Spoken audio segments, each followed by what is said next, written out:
মার্কিন যুক্তরাষ্ট্রের সাথে কি এমন গোপন চুক্তি, এই প্রসঙ্গটি নিয়ে আপনাদের সামনে কথা বলবো।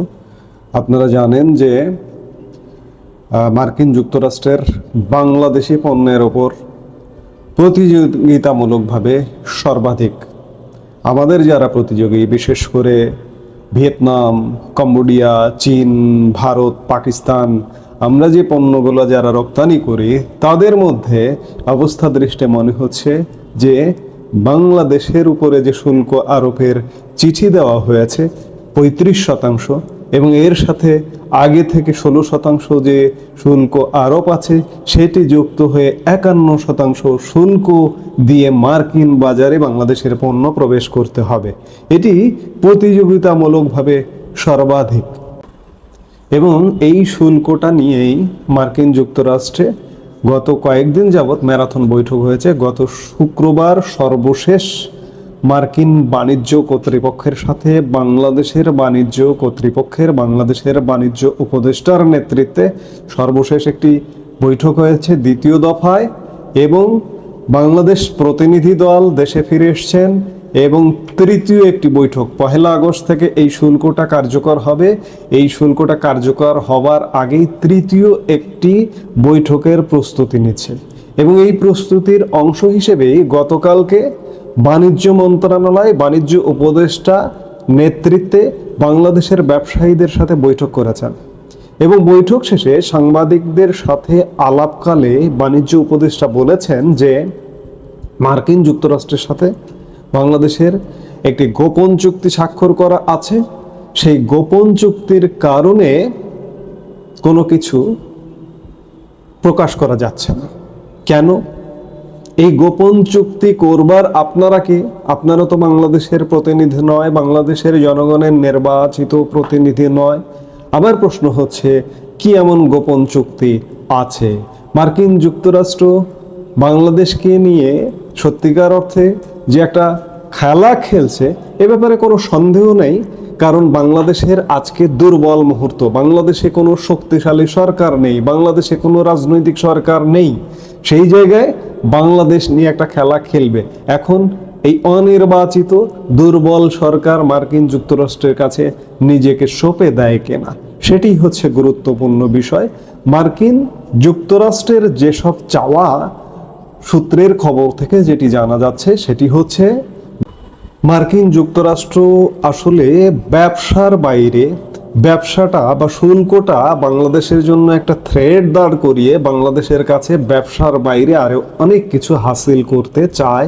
সেটি হচ্ছে যুক্তরাষ্ট্র একটি ফ্রেমওয়ার্ক চুক্তি চায় মূলত, যার মধ্যে নিরাপত্তা ইস্যু থাকবে।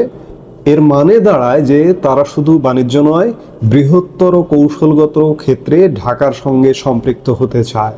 এর মূল উদ্দেশ্য বাংলাদেশ যেন চীনের দিকে অতিরিক্ত না ঝোঁকে। যুক্তরাষ্ট্রের সঙ্গে আলোচনা শুধু বাণিজ্য নিয়ে সীমাবদ্ধ নয়, বিস্তৃত কৌশলগত সম্পর্কের বিষয়েও রয়েছে। সূত্র আরও জানায় যে যুক্তরাষ্ট্র চায় বাংলাদেশ যেন তার ইন্দো প্যাসিফিক স্ট্র্যাটেজির পক্ষে থাকে।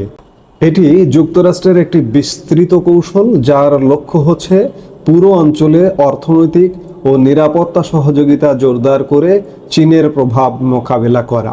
শুল্ক আলোচনার সময় যুক্তরাষ্ট্রের পক্ষ থেকে বাংলাদেশে চীনের বাড়তে থাকা ব্যবসা বিনিয়োগ নিয়ে উদ্বেগ প্রকাশ করা হয়। দেশটি চায় বাংলাদেশ চীনের সঙ্গে বাণিজ্য ও বিনিয়োগ উৎসাহিত না করুক। অর্থাৎ আপনারা সাম্প্রতিক সময়ে দেখেছেন যে একদিকে যুক্তরাষ্ট্রের সঙ্গে চলছে, আর একদিকে বাংলাদেশ সরকার চীনের দিকে ঝুঁকেছে।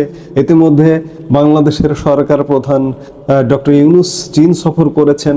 এই চীনের সাথে দহরম মহরম সোজা কথা বাংলাদেশ যেন না করে সেটি চায়। আরও কিছু ব্যাপার আছে, যেমন যুক্তরাষ্ট্রের শর্তের মধ্যে আছে, সূত্র থেকে জানা গেছে যে যুক্তরাষ্ট্র যাকে নিষেধাজ্ঞা দেবে বাংলাদেশও যেন সেই নিষেধাজ্ঞার সাথে একই ধরনের অ্যাটিটিউড করে। ধরুন মিয়ানমারের প্রতি যুক্তরাষ্ট্রের নিষেধাজ্ঞা আছে, মিয়ানমারের সাথে সম্পর্কের ক্ষেত্রেও বাংলাদেশও যেন নিষেধাজ্ঞা অ্যাটিটিউডে চলে। কিংবা রাশিয়ার সাথে মার্কিন যুক্তরাষ্ট্রের নিষেধাজ্ঞা, পাল্টা নিষেধাজ্ঞা প্রতিনিয়তই থাকে। রাশিয়ার সাথে যেন সব ধরনের সম্পর্ক, বাণিজ্য সম্পর্ক ইত্যাদি বাংলাদেশ বন্ধ করে। এবং যুক্তরাষ্ট্র আরও যেগুলো চেয়েছে সেটি হচ্ছে যে তাদের অনেক পণ্য, অসংখ্য পণ্য বাংলাদেশে শুল্কমুক্ত সুবিধায় প্রবেশ করে এবং আরও পণ্যের একটা দীর্ঘ তালিকা পাঠিয়েছে বাংলাদেশের কাছে।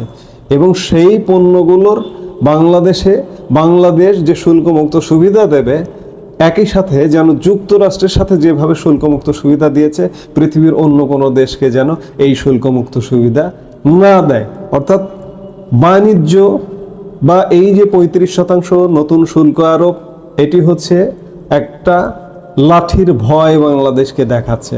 এই লাঠির ভয়ের কাছে বাংলাদেশকে আসলে মার্কিন যুক্তরাষ্ট্রের কাছে সঁপে দেবে? মার্কিন যুক্তরাষ্ট্র এখানে নিরাপত্তা, বিশেষ করে চীনের কর্তৃত্ব খর্ব করবার জন্য আপনারা জানেন যে দীর্ঘদিন যাবৎ একটা সামরিক ঘাঁটি করবার এবং ডিপ স্টেট পরিকল্পনা আপনারা জানেন। আমরা মাঝে মাঝে দেখছি যে তারা সরে যাচ্ছে। এই সময়ে যদি বলি, এই 35% শুল্ক বাড়তি আরোপ করার সময়ে যদি বলি, এই সময় বাংলাদেশের প্রতি সমর্থন নেই। বাংলাদেশের বর্তমান অন্তর্বর্তীকালীন সরকার যদি মার্কিন যুক্তরাষ্ট্রের এই কর্মগুলোতে, এই কর্মযজ্ঞগুলোতে একমত না হয়, চুক্তি যদি না করে, তাহলে বাংলাদেশের উপর থেকে পুরোপুরি সমর্থন উঠিয়ে নিয়ে যাবে। এই যদি হয় তাহলে বাংলাদেশ বাণিজ্যিকভাবে বিপদে পড়বে।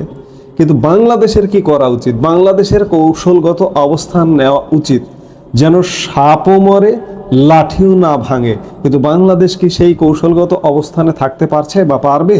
আমি মার্কিন যুক্তরাষ্ট্রের সাথে একার সাথে সম্পর্ক করলাম। আমি চীনের সাথে আমার বিশাল বাণিজ্য, বিশেষ করে আমার সবচেয়ে বড় আমদানি গন্তব্য চীন থেকে আমি আমদানি করি, চীন থেকে আমি ব্যবসা বাণিজ্য করি, সেটি কি বন্ধ করে দিয়ে আমি চলতে পারবো? কিংবা রাশিয়ার সাথে যে আমার সম্পর্কগুলো আছে, অর্থনৈতিক সম্পর্ক, সামরিক সম্পর্ক, বিভিন্ন ক্ষেত্রে যে সম্পর্কগুলো আছে রাশিয়ার সঙ্গে, সেই সম্পর্কগুলোকে আমি বন্ধ করে দিতে পারবো?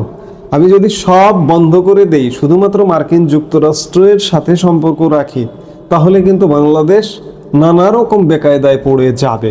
সেই জায়গায় বাংলাদেশের কৌশলগত অবস্থানটাই সবচেয়ে গুরুত্বপূর্ণ। কিন্তু বাংলাদেশের বর্তমান অন্তর্বর্তীকালীন সরকার একটা দুর্বল সরকার। এই দুর্বল সরকারকে পেয়ে মার্কিন যুক্তরাষ্ট্র আচ্ছা মতো ছড়িয়ে ঘোরাচ্ছে, যার দরুন 35% শুল্ক, আগের 16% শুল্ক, 51% শুল্ক আরোপ করে বসে আছে এবং শুল্ক আরোপ আলোচনার দরজাও খোলা রেখেছে। এর অর্থ একটা ভয় জারি রেখেছে যে আমরা যা যা বলবো মার্কিন যুক্তরাষ্ট্র তোমরা রাজি হও, নইলে আমরা এই বাড়তি শুল্ক আরোপ করব। এখন দেখার বিষয় যে বাংলাদেশ নিজেকে সঁপে দিবে কিনা। এখানে গোপন চুক্তির কথা বলা হচ্ছে। সরাসরি বাণিজ্য উপদেষ্টা বলেছেন যে একটা গোপন চুক্তি আছে, আমরা অনেক কিছু প্রকাশ করতে পারছি না।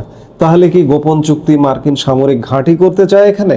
তাহলে কি গোপন চুক্তি ডিপ স্টেট পরিকল্পনা বাস্তবায়ন করতে চায়? হয়তো তেমনটাই, নইলে প্রকাশ করতে চাইছে না কেন? এখন দেখার বিষয় যে শেষ পর্যন্ত আমরা বাংলাদেশ কোন একটি বিশেষ দেশের কাছে বিক্রি হয়ে যায় কিনা। খুব বেশি ভয় এবং খুব বেশি শঙ্কার যথেষ্ট কারণ আছে যে বাংলাদেশে এই মুহূর্তে একটি দুর্বল এবং মেরুদণ্ডহীন সরকার অবস্থান করছে। এই সরকার দেশের স্বার্থ বিরোধী যে কোনো ঘটনা ঘটিয়ে ফেলতে পারে। আমরা ধরে নিচ্ছি যে আমাদের এই মুহূর্তে যে একটা অনির্বাচিত সরকার, একটি দুর্বল সরকার, বাংলাদেশের স্বার্থ এই সরকারের দ্বারা বিকিয়ে দেওয়াও অসম্ভব বলে কিছু নয়। এখন দেখার বিষয় যে শেষ পর্যন্ত আসলে কি ঘটতে যাচ্ছে। আমরা এমন একটা গোলক ধাঁধার মধ্যে পড়ে গেছি যে বাংলাদেশ এক ভয়ঙ্কর সংকট। কাজেই দেখার বিষয় যে সামনে কি ঘটছে।